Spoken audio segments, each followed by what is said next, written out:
समझे? तो फिर आ गए हम। तुमको क्या लगा था कि नहीं आएंगे? आएंगे। आएंगे भी और रगड़ेंगे भी। आज सवाल जो मिलेंगे ना, फोटो करके भेज देना, नहीं तो ठोकने के लिए फिर तैयार हो जाना। चल रहा है ना? चलो। 6.1 एग्जाम्पल मैंने सारे समझा दिए थे। 6.1 क्वेश्चन नहीं करा रहा हूँ, क्वेश्चन की चर्चा कर रहा हूँ ताकि आप लोग उसके सोल्यूशन अच्छे से देख लो। अगर बन गए थे तो ठीक बात है, नहीं बने हैं तो मैं समझा देता हूँ, है ना? तुम लोगों को लगा होगा कि एक वीडियो डाल के रह गए, आज रात के पड़ेगा और अभी ही पड़ेगा, है ना? तुमको क्या लगा नहीं लौटेंगे? जब तक छोड़ेंगे नहीं तब तक छोड़ेंगे नहीं। क्वेश्चन देख लेते हैं। क्वेश्चन क्या क्या है? 6 क्वेश्चन है। पहले क्वेश्चन में 2 क्वेश्चन दिए हुए हैं। बोला गया है कि अंक 1, 2, 3, 4 और 5 से कितनी 3 अंक की संख्या बनानी है। पहला क्वेश्चन है, 3 अंक की संख्या बनाने के लिए बोला है, 3 ब्लॉक बना लिया। मैं समझा दे रहा हूँ बस। बोला अंकों की पुनरावृत्ति की अनुमति है। अगर अंकों की पुनरावृत्ति हो रही है 1, 2, 3, 4, 5, इसका मतलब ये है कि यहाँ पे 5 अंक आ सकते हैं। भाई एक आ सकता है, दो आ सकता है, तीन आ सकता है, चार आ सकता है, पांच है।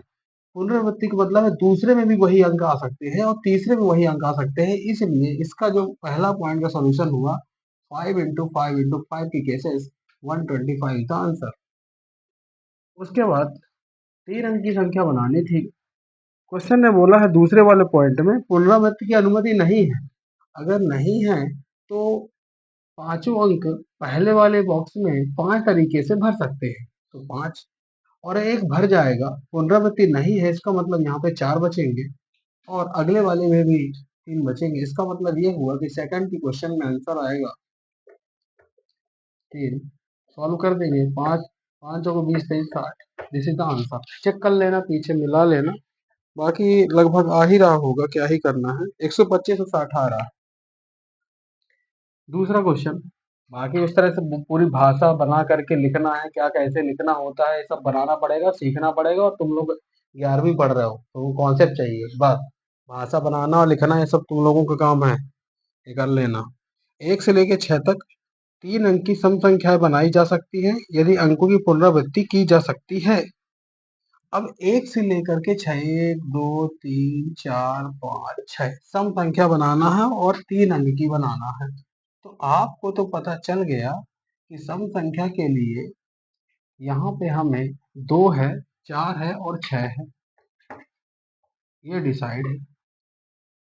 क्योंकि इकाई अंक जब तक सम संख्या नहीं होगा तो वह पूरी संख्या सम संख्या नहीं कहलाएगी। इसलिए हमने इकाई अंक को सम संख्या बनाने के लिए 2, 2, 4, 6 को कॉमन रख लिया। अब बोला है कि यदि अंकों की पुनरावृत्ति की जा सकती है, अंकों की पुनरावृत्ति करना है, इसका मतलब तो ये हो गया कि मतलब वो वाली जो संख्या सम संख्या यहाँ ली है वो यहाँ आ सकती है। पुनरावृत्ति का मतलब ये होता है। तो पूरी संख्याओं के यहाँ पे तरीके हो गए 6। भाई 1 से लेकर के 6 तक की संख्याएं सारी यहाँ आ सकती हैं। उसके बाद यहाँ भी सारी आ सकती हैं, पुनरावृत्ति उसने बोल के रखा है। लेकिन यहाँ पर तो नहीं आ सकती है।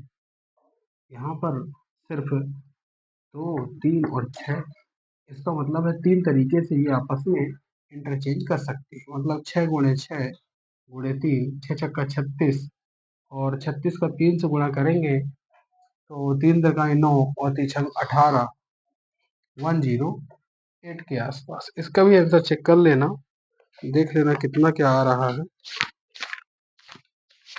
मिलाते चलो तो कॉन्सेप्ट दिक्कत नहीं करेंगे। 108 द आंसर। भाई आपको कॉन्सेप्ट क्लियर रखना है बस कि पुनरावृत्ति हो रही मतलब पूरे नंबर यहाँ आ सकते हैं और यहाँ पर वो भी रिपीट करेंगे, लेकिन यहाँ पर नहीं आ सकते क्योंकि सम संख्या बनाना है तो यूनिट डिजिट रखना पड़ेगा और हमारे पास 3 ही अंक ऐसे हैं जिनके आने पर सम संख्या बन सकती है। इसलिए 3 तरीके से इंटरचेंज आपस में ये कर सकते हैं।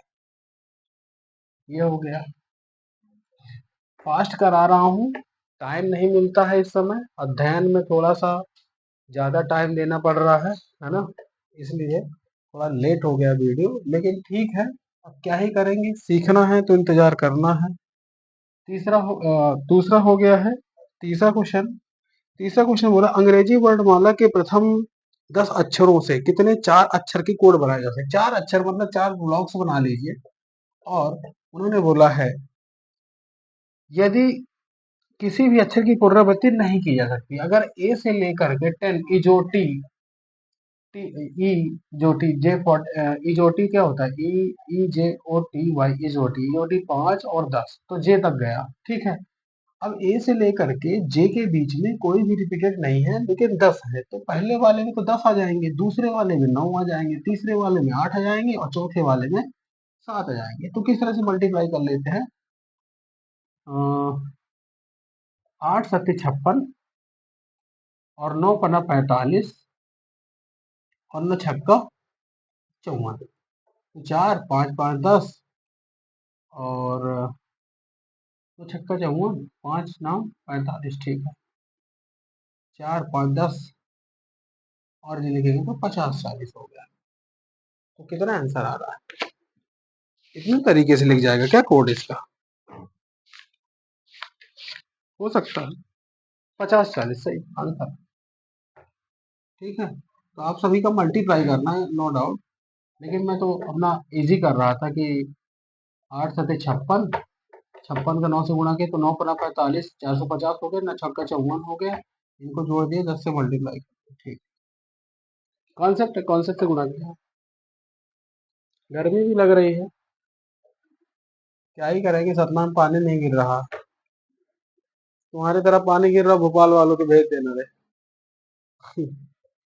हाँ, चौथा क्वेश्चन। चौथे क्वेश्चन देखिए, चौथे क्वेश्चन में बहुत बहुत अच्छा क्वेश्चन, चौथा क्वेश्चन कॉन्सेप्चुअल क्वेश्चन है। जीरो बोला है, 0 से लेकर 9, 0 से लेकर के 9, इसका मतलब ये होता है कि 10 संख्याएं, 10 अंक हैं हमारे पास, जो तरीके होंगे 10 अंक के हैं। पहला क्लियर। 5 अंक के टेलीफोन नंबर बनाना है, ये भी सही बात है, ये सही बात है। फिर इसने बोला है कि कोई भी एक से अधिक बार नहीं आता है, नॉट रिपीटेड, अनुमति नहीं है, ठीक है।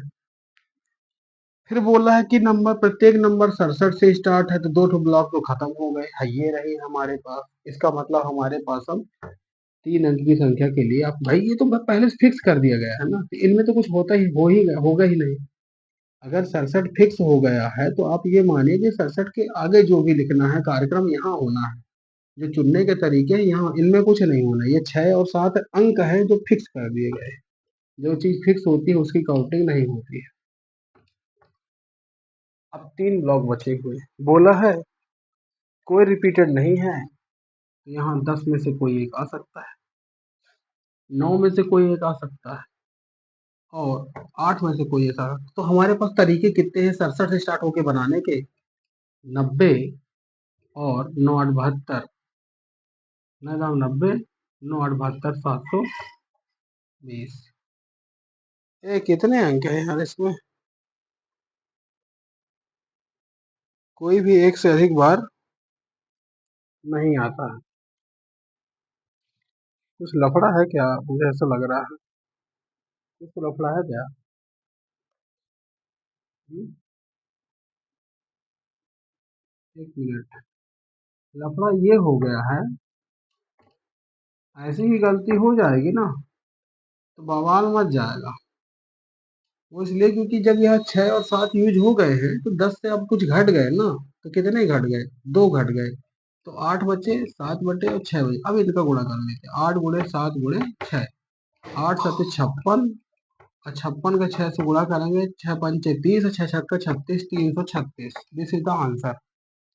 आप लोग अटैक मारते होंगे यहाँ और मैं अटैक मारता हूँ यहाँ, 6 पंचे 30, 300 हो गया, 6 छक्का 36, 336। गुणा करने के तरीके आप लोग थोड़ा सीख लीजिए भाई। यहाँ पर लिखा हुआ है 3, तो आप 9 पे अटैक कर रहे हैं, मैं यहाँ पे अटैक कर रहा हूँ, क्यों, 3 चौक 12, 120 हो गया और 9 त्रिक 27, बाकी तुरंत ऐड कर लो। थोड़ा सा दिमाग लगाने की जरूरत है, अटैक करना है। 6 पंचे 30, 300, 6 छक्के 36, 336 हो गया, दिस इज द आंसर। यहाँ पे मिस्टेक हो रही थी, 2 अंक यहाँ यूज़ कर लिए गए हैं, तो जो 10 बचे थे, 10 में से 8 ही बचेंगे क्योंकि 2 तो इधर चले गए ना, 6 और 7। तो बाकी बाकी में एक्स्ट्रा वो वर्क हुआ है जो हमें अरेंजमेंट बताएगा कि कितने तरीके और किए बनाए जा सकते हैं। जितने तरीके से रखे जाएंगे उतने तरीके से बनेंगे नंबर, उतने ही नंबर बन पाएंगे। सेकंड लास्ट क्वेश्चन है, फिफ्थ क्वेश्चन है। बोला है कि एक सिक्का 3 बार उछाला जाता है, परिणाम अंकित कर लिए जाते हैं, अंकों की संभव संख्या क्या, परिणामों की संभव संख्या क्या है? 3 बार उछाला जाता है, पहली बार में हेड आया, दूसरी बार में हेड आया, तीसरी बार में हेड आया। पहली बार में टेल आया, दूसरी बार में टेल आया, तीसरी बार में टेल आया।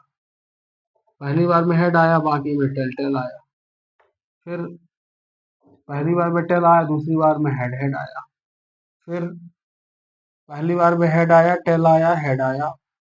दूसरी बार में हेड आया, टेल आया। इसी तरह से यहाँ भी है, टेल आया, हेड आया, टेल आया, टेल आया, टेल आया, हेड आया। कितने हो गए? 4 4 8। और कोई संभावना बन सकती है? नहीं, मुझे तो नहीं लगता है, मुझे तो नहीं लगता है, मुझे तो नहीं लगता है। This is the answer, 8। 8 बन रहे हैं। या फिर एक कॉन्सेप्ट है एन स्क्वायर, नहीं एन कितने बार उछाला गया है? 3 बार। तो 2 पावर एन होता है शायद, ऐसे 2 पावर एन ऐसा कुछ है। तो इसमें क्योंकि इसके जो सिक्के के परिणाम होते हैं, या तो हेड आएगा या टेल आएगा, तो टोटल 2 होते हैं। और इसको कितनी बार रिपीट मार गए? 3 बार रिपीट गए, तो 2 की पावर 3 हो जाएगा, दैट इज 8 हो जाता है। तो यहाँ से कॉन्सेप्ट है इसका, 2 की पावर यानी याद रखे रही, सिक्के की जितनी बार उछाला जाएगा उसके अगर वो देखना हो कि टोटल कितने इवेंट आएंगी, घटनाएं होंगी, तो टोटल घटनाएं हो जाएंगी, 2 की power 3 is the answer.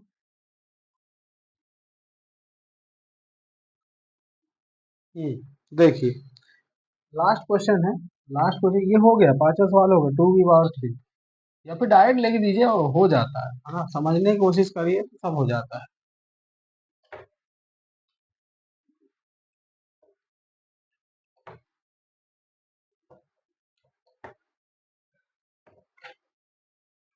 Last question है, 6 नंबर का है। बोला भिन्न भिन्न रंगों के 5 झंडे दिए, 5 झंडे का वो है, 5 झंडे दिए हैं, संकेत बनाए जा सकते हैं। प्रत्येक 2 झंडे एक के नीचे, एक दूसरे के नीचे, इस तरह से, मतलब 2 झंडे बनाना है। कितने झंडे बनाए जा सकते हैं भाई? पहले वाले लाइन में तो 5 झंडे भर सकते हैं, दूसरे वाले में 4 भर सकते हैं। 5 इंटू 4 के लिए आंसर इज 20। अब क्या चाहिए तुमको? इतने आसान सवाल हैं, एग्जाम्पल में कराए गए हैं, उसी तरह से ये करने के लिए हैं। बस वैसे ही करते जाओ, सीखते जाओ, बढ़ते जाओ। अब उस दिन क्वेश्चन दिया था, नालायकों ने एक आदमी को कुछ भी ज्यादा गलत कर दिया। अरे यार थोड़ा सोचने वाली बातें। लड़कियों ने तो हाथे खड़े कर दिए, लड़कों ने तो 8 सवाल कर ही दिया। अरे नहीं बन रहा है तो फिर सीखो ना, पूछो। हैं? पूछते भी नहीं है अपने से। कराऊंगा, सीखेंगे, बस हो गया। अब तुम्हारे टॉपिक में क्रमचय शुरू हो जाता है और संचय शुरू हो जाता है।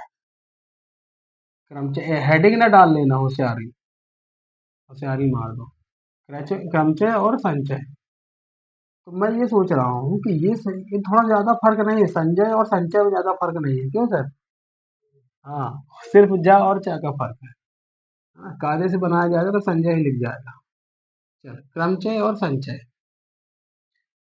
तो याद पहले रख लीजिए कि एनसीआर एनपीआर होता क्या है। तो संचय, संचय सी, सी से कॉम्बिनेशन, कॉम्बिनेशन से सी, तो एनसीआर। अब जो दूसरा वाला है तो एनपीआर हो जाएगा, एनपीआर।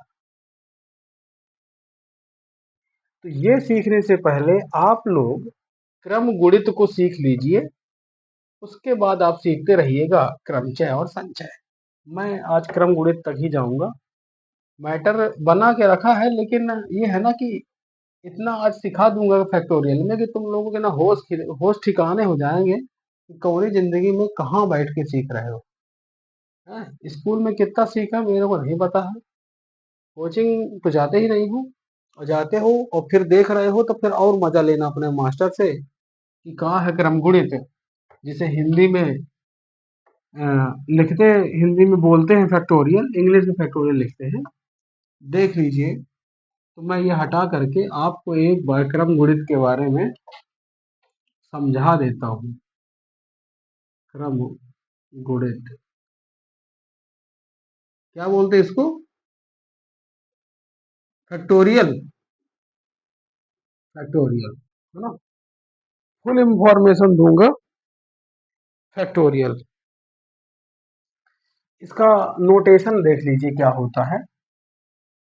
नोटेशन, नोटेशन मतलब संकेत की बात कर रहा हूँ, मतलब कैसे पहचानोगे कैसे कि क्या है, कहाँ लिखा हुआ है। तो अगर फैक्टोरियल इस तरह से बना हुआ है, आई को उल्टा कर दिया जाए तो फैक्टोरियल, या फिर या फिर कुछ लोग ऐसा भी लिखते हैं इसको, और जो भी होता है इसके आगे लिख देते हैं, जो भी होता है इसके आगे लिख देते हैं। इसका मतलब अगर मान लो 5 फैक्टोरियल लिखना है तो आप या तो ऐसे लिखेंगे या तो फिर ऐसे लिखेंगे, है ना।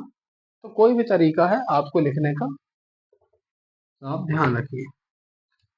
संकेत बता दिया, क्रम गुणित को फैक्टोरियल बोलते हैं, ये मैंने बता दिया।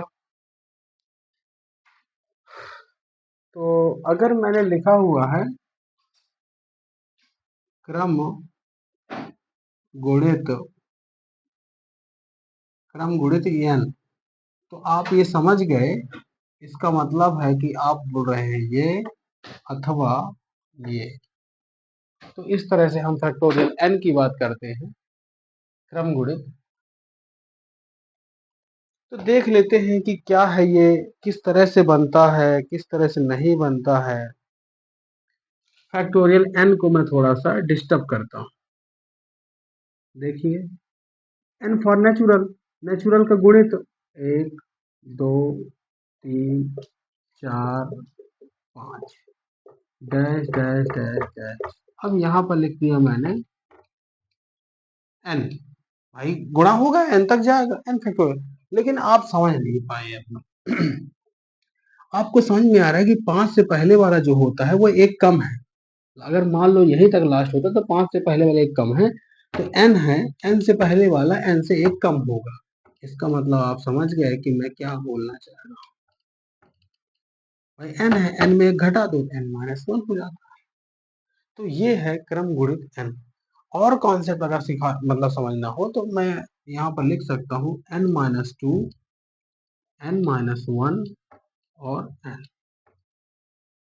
इस तरह से आपको क्रम गुणित का मैं एक फॉर्मेशन बताया हूँ, बेसिक फॉर्मेशन। अब इसी को आप दूसरे तरीके से लिखिए। कैसे? n into n minus one, n minus two, n minus three. बात कुछ नहीं है, बात ये है कि हम भाई किसी को 5 गुणे 4 अच्छा लगता है, किसी को 4 गुणे 5 अच्छा लगता है। तो बस वही कॉन्सेप्ट है, चाहे आप इस तरह से लिखिए चाहे आप इस तरह से लिखिए। ये हो जाता है घटते क्रम में, ये हो जाता है बढ़ते क्रम में। दोनों एक ही चीजें हैं, दोनों एक ही चीजें हैं।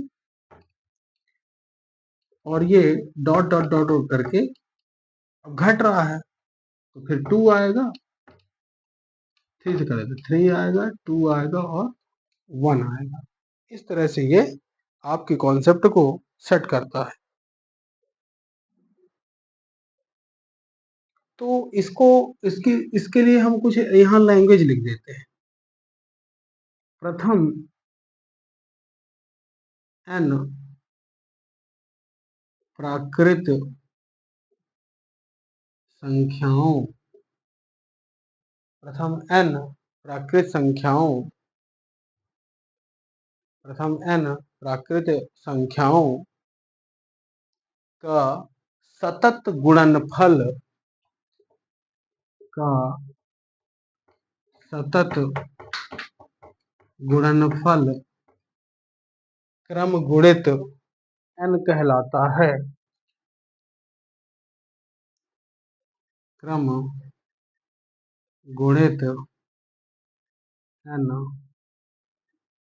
कहलाता है।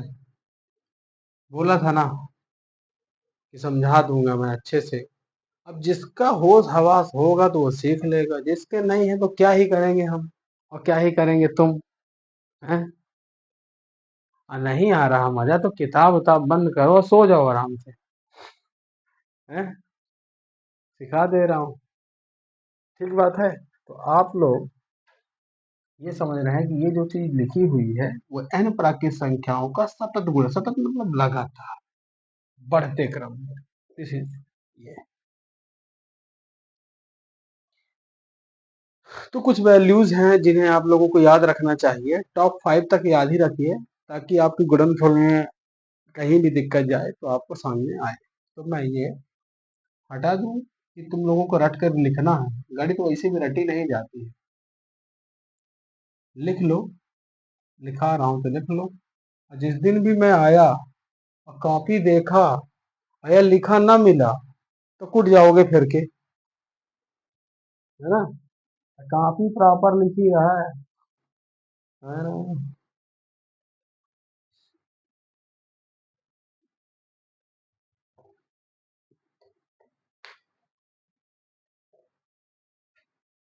चलिए, हैं? आज एक ब्रह्मास्त्र दूंगा, बहुत, मुझे लगता है कि बहुत महीनों बाद ब्रह्मास्त्र जा रहा है। इसका ब्रह्मास्त्र आज तो तुमको भी नहीं पता होगा, ये जो ब्रह्मास्त्र आज दूंगा। और हो भी सकता है कि पता भी हो। तो क्वेश्चन तुम लोगों के छोड़ रहा हूँ, शायद शायद तुम लोगों से बन जाए। -2 फैक्टोरियल का मान कितना होता है बता दीजिए। बनता है तो ठीक है, और नहीं बनता है तो सिखा दूंगा मैं, आभास तो करा ही दूंगा गणित में। -2 फैक्टोरियल का मान बता दे।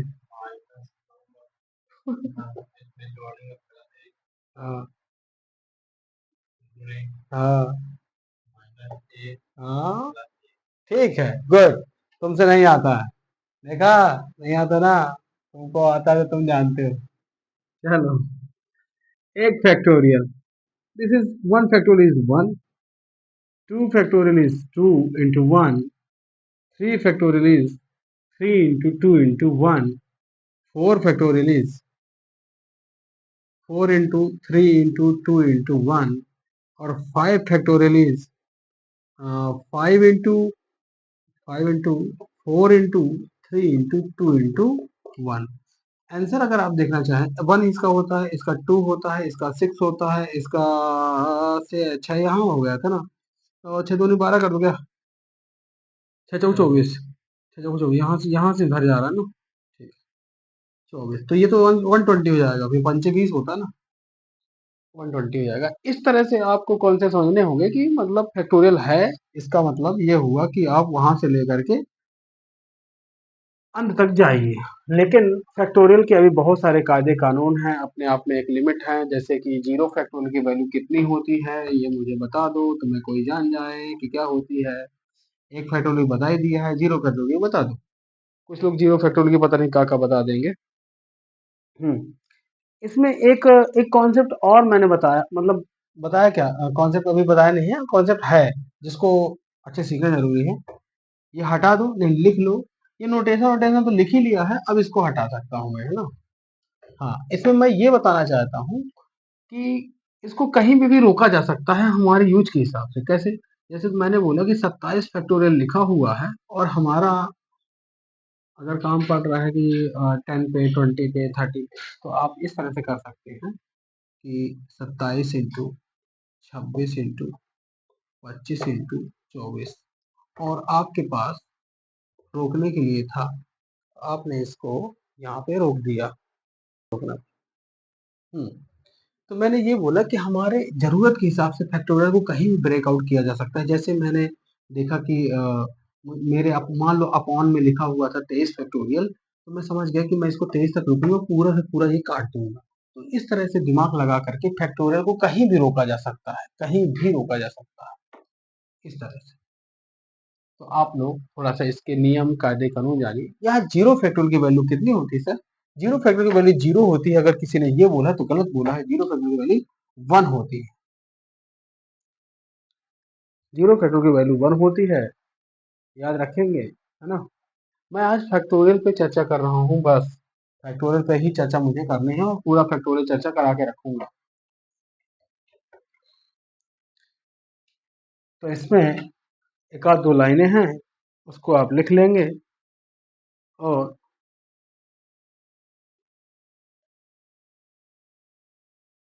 इसको भी, हाँ इसको भी इसी में लिख लीजिए। बाकी अपने को क्या है, 10 फैक्टोरियल है और यदि 6 पे रोकना है तो 10 गुणे 9 गुणे 8 गुणे 7 और 6 पे जाकर के 6 फैक्टोरियल पे ब्रेकआउट।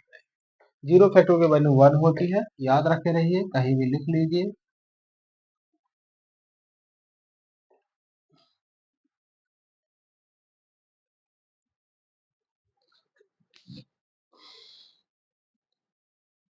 हम्म,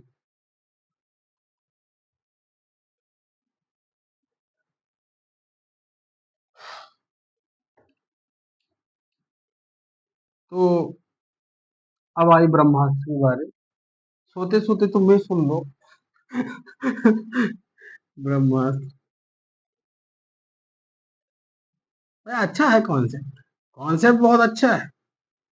अगर फील हो गया ना तो जान जाओगे, और नहीं हुआ तो मैं क्या करूंगा, क्या ही तुम करोगे।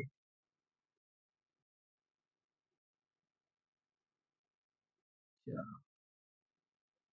मैंने पूछा था -2, -2 फैक्टोरियल की वैल्यू, लेकिन मैं 2 को न लेकर के n ले लेता हूं, तो इसका मतलब ये हो कि n में अब कोई भी मान रखा जा सकता है। आप समझ रहे हैं ना कि मैं बेसिक को लेकर के -n फैक्टोरियल की वैल्यू बता दीजिए।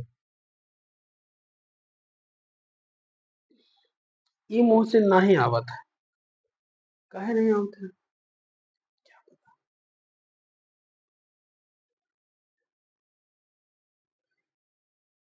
-n की जगह पे n रखा और मैंने कहा इसका एक्सटेंड करिए, तो आपने कहा n, n-1, n-2 और n-3, ये सही है, घटते क्रम में। तो कॉन्सेप्ट इसका भी यही होना चाहिए था। कॉन्सेप्ट ये होना चाहिए था कि -n-1, पहले माइनस तो n आ जाएगा, -n, फिर इंटू -n-1, फिर इंटू -n-2, इंटू -n-3, ऐसे घटेगा। फिर 1 घटाएंगे, 2 घटाएंगे, 3 घटाएंगे, 4 घटाएंगे, 5 घटाएंगे। और आपको समझ में नहीं आ रहा है, समझ में नहीं आ रहा है कि -n में 1 घटाया तो ये इससे ज्यादा हो गया, 1 जुड़ गया, फिर 2 जुड़ गया, फिर 3 जुड़ गया, 4 जुड़ गया, 5 जुड़ गया, 6 जुड़ गया, 7 7 7 7 जुड़ते जुड़ते n-n जुड़ गया। और आप कह रहे हो कि तुम इसकी वैल्यू निकाल लोगे। अरे जितना घटाते जाओगे उतना वो बढ़ता चला जाएगा। आपको समझ में नहीं आ रहा है क्या कि ये इनफिनाइट चला जाएगा। कहाँ मिलेगा तुम्हारा ये एक्सटेंशन, श्रीनगर में मिली ले ले, नहीं मिलेगा सर। भाई 5 फैक्टोरियल था तो आपने 5 गुणे 4 गुणे 3 गुणे 2 गुणे 1 कर लिए तो घटाया ना। ऐसे माइनस में घटाओ, माइनस में घटाओगे माइनस का नंबर तो और बढ़ेगा, घटेगा नहीं। इसका मतलब ये हुआ कि आप सर ये कहना चाहते हो कि सर इनफाइनाइट वैल्यू होगी। Yes, yes I know that infinite value होगी, अनंत होगी, इनफाइनाइट होगी। अगर तुम लोगों को पता था तो बहुत अच्छी बात, नहीं पता था तो अपनी मैडम से जाके पूछ लिया, सर से जाके पूछ लिया। तो मेरे एक और दिमाग में आया कि 0 फैक्टोरियल 1 होता है और 1 फैक्टोरियल भी 1 ही होता है, तो 0 कब होता है? का दिमाग में नहीं हो कि 0 कब होता होता है, जब 1/-n फैक्टोरियल होता है तो उसका मान 0 होता है।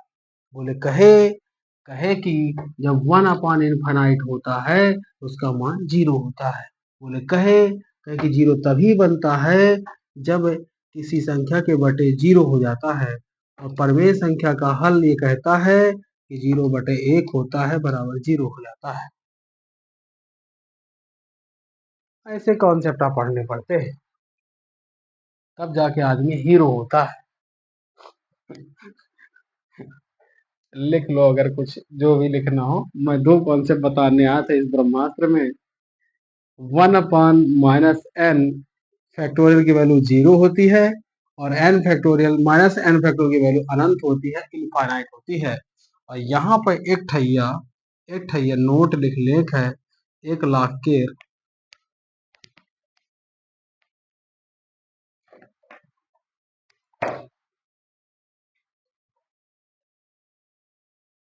ऋणात्मक संख्याओं के क्रम गुणित का मान अनंत होता है। आप रोहित को फोन लगाइए और उससे पूछिए कि -2 फैक्टोरियल का मान कितना होता है, तब ना पता चले कि पहले से पढ़ी नहीं कि झूठ बोला था। चलो पूछ लिया है, पता नहीं अब जो भी आंसर था वो तो रोहित बताएगा। चलते हैं आगे। बहुत धीरे धीरे छोटे छोटे कॉन्सेप्ट को लेकर के मैं क्रमचय समझा देता हूँ आपको, क्रमचय समझा देता हूँ। परमुटेशन,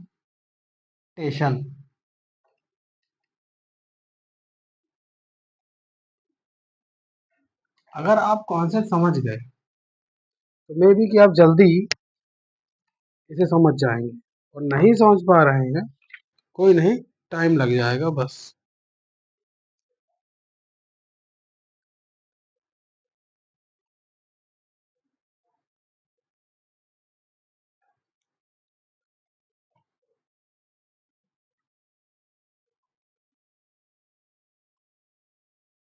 तो हमें क्रमचयों की संख्या बढ़ानी है ना।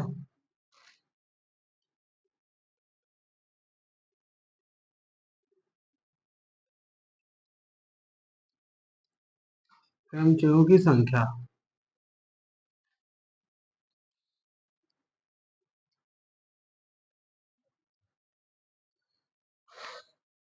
क्रमचयों की संख्या जो भी है, क्रमचयों की संख्या देखो n वस्तुएं हैं,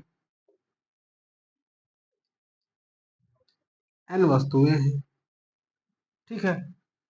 वहां पर n वस्तुएं हैं, कितनी विधियां हैं हमारे पास भरने की, कितनी विधियां हैं हमारे पास भरने की। हाँ, इसमें एक टर्म कंडीशन जरूर रहेगी कि वस्तुएं जो है ना वो मतलब अलग अलग है या असमान है, ऐसा डिसिमिलर, नहीं तो फिर थोड़ा सा भरने में कंफ्यूजन हो सकता है। अगर n वस्तुएं हैं वो असमान है, इस बात का ध्यान रखे रहेंगे, मतलब डिसिमिलर है, उनमें से एक बार में कोई r वस्तुओं को लेकर बने क्रमचयों की संख्या, एक बार में r वस्तुओं को लेकर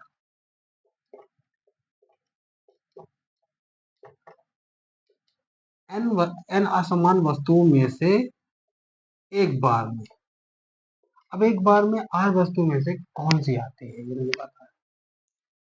अगर हमने कोई ब्लॉक है उसमें n भर दिया है तो अगले वाले में असमान है, नॉट रिपीटेड है, तो अगले वाले में उससे एक कम ही भर जाएगी, अगले वाले में उससे और एक कम भर जाएगी। तो आपको ये समझ में कॉन्सेप्ट आ रहा है कि ये लगातार ये घटता ही जाएगा। तो अगर r वस्तुओं को लेकर के बनाया गया है तो उसमें r माइनस होगा। आपको ये समझ में, ये कॉन्सेप्ट समझना अपने आप में वो है कि अगर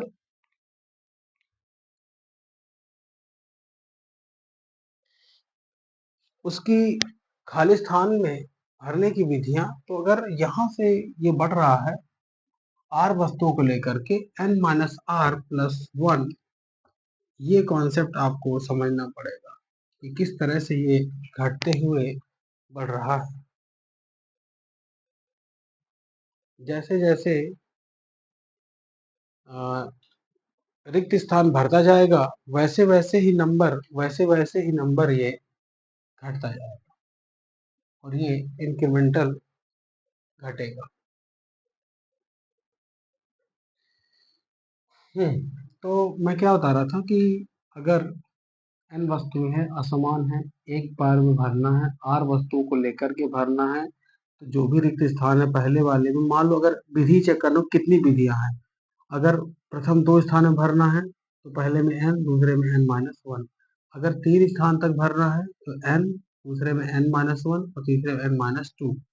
इसी तरह से अगर ये देखा जाए कि ये अगर बढ़ता जाएगा और r वस्तुओं को लेकर के बनाया गया है तो उनकी विधियां कितनी हो जाएंगी, n-। अब ये कहाँ तक जाएगा, नंबर तो n है और ये r तक है, n-r और पोजीशन 1+1। ये इसकी एक टर्म और कंडीशन रहेगी जिसमें इसका संकेतन जो होगा पी एन आर, जिसे लिखा जाता है एन पी आर। एन असमान वस्तुओं पर, आर रिक्त स्थान है या फिर उनकी विधियों को हमने आर से डिनोट किया है। मोबाइल में बैटरी नहीं है तो कायदे से अब अगले दिन समझाया जाएगा। फैक्टोरियल सीख लिया होगा।